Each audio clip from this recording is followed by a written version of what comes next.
بسم اللہ الرحمن الرحیم۔ الصلاۃ والسلام علیک یا رسول اللہ وعلی آلک و اصحابک یا حبیب اللہ۔ آج یکم مئی بروز ہفتہ بعد از نماز عشاء تحریک لبیک یا رسول اللہ پاکستان کی مرکزی مجلس شورا کا اجلاس مرکزی جامع مسجد رحمت للعالمین میں منعقد ہوا، جس میں مرکزی شورا کے تمام ممبران نے شرکت کی۔ آج فرانس کی جانب سے اور یورپی یونین کی جانب سے جو قرارداد پاکستان کے خلاف منظور کی گئی اس کے بارے میں غور و خوض کیا گیا اور یہ فیصلہ کیا گیا کہ امت مسلمہ بالعموم اور تحریک لبیک یا رسول اللہ پاکستان کے جملہ ذمہ داران اور کارکنان اس قرارداد کو یکسر مسترد کرتے ہیں اور اس کی پرزور مذمت کرتے ہیں اور اس بات کا اعلان کرتے ہیں کہ پاکستان ایک آزاد خود مختار اسلامی ریاست ہے۔ یورپی یونین کی یہ قرارداد پاکستان کے اندرونی معاملات میں مداخلت ہے۔ ریاست پاکستان اور پاکستان کے غیور مسلمان کسی کو یہ اجازت نہیں دیتے کہ وہ ہمارے اندرونی معاملات اور مذہبی معاملات میں مداخلت کرے، لہٰذا پاکستان کی آزاد اور خود مختار حیثیت کو پوری دنیا کو تسلیم کرنا چاہیے۔ پاکستان کا اپنا آئین ہے اور قانون ہے، اور بالخصوص قانون ناموس رسالت جو ہے اس میں کسی صورت بھی تبدیلی نہیں کرنے دی جائے گی۔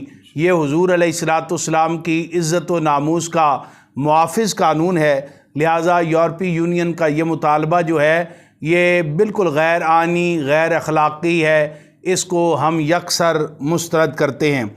آج تحریک لبیک یا رسول اللہ پاکستان کی مرکزی مجلس شورا نے حکومت وقت سے یہ مطالبہ کیا ہے کہ حکومت وقت ناموس رسالت کے لیے جرأت مندانہ قدم اٹھائے، وہ آگے بڑھے، پوری قوم تمام تر جماعتی وابستگیوں سے بالاتر ہو کر، تمام تر مسلکی وابستگیوں سے بالاتر ہو کر حضور علیہ السلام کی عزت و ناموس پر کٹ مرنے کے لیے اور ہر قسم کی قربانی دینے کے لیے تیار ہے۔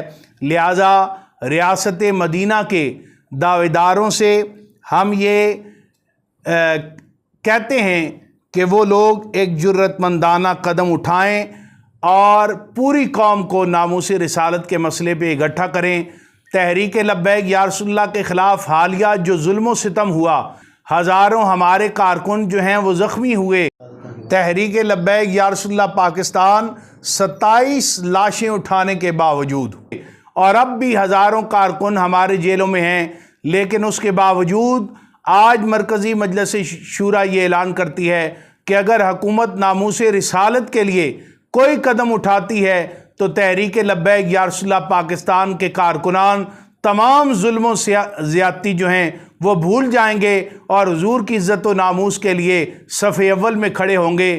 حکومت صرف جرأت مندانہ قدم اٹھائے، اور جب عالم کفر کی آنکھوں میں آنکھیں ڈال کر ہم بات کریں گے، اللہ تعالیٰ کی مدد بھی آئے گی، حضور علیہ السلام کی خوشنودی بھی ہمیں حاصل ہوگی، اور پاکستان پہلے سے زیادہ ترقی بھی کرے گا اور اپنے قدموں پہ بھی کھڑا ہوگا۔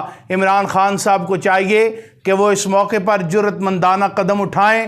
پوری قوم کی نظریں جو ہیں وہ حکومت کی جانب لگی ہوئی ہیں۔ یہ جتنا آپ عالم کفر کی بات مانتے جائیں گے وہ آپ کو مزید دباؤ میں لاتے جائیں گے، لہٰذا ہم نے ایک دن مرنا ہے، اللہ رسول کی بارگاہ میں بھی ہم نے سرخروئی حاصل کرنی ہے۔ حکومت وقت کے پاس یہ آخری موقع ہے کہ ناموس رسالت کے لیے میدان عمل میں آئے۔ وہ شاقان مصطفیٰ جو ہیں وہ پوری قوم جو ہے حکومت کی پشت پر کھڑی ہوگی۔ اللہ تعالیٰ ہمارے حکمرانوں کو عقل سلیم عطا فرمائے اور ناموس رسالت کے لیے اپنے گناہوں کا کفارہ ادا کرنے کے لیے اس بار ناموس رسالت کے لیے انہیں کھڑا ہونے کی توفیق عطا فرمائے۔ لبیک لبیک لبیک یا رسول اللہ، لبیک لبیک لبیک یا رسول اللہ، تاجدار ختم نبوت۔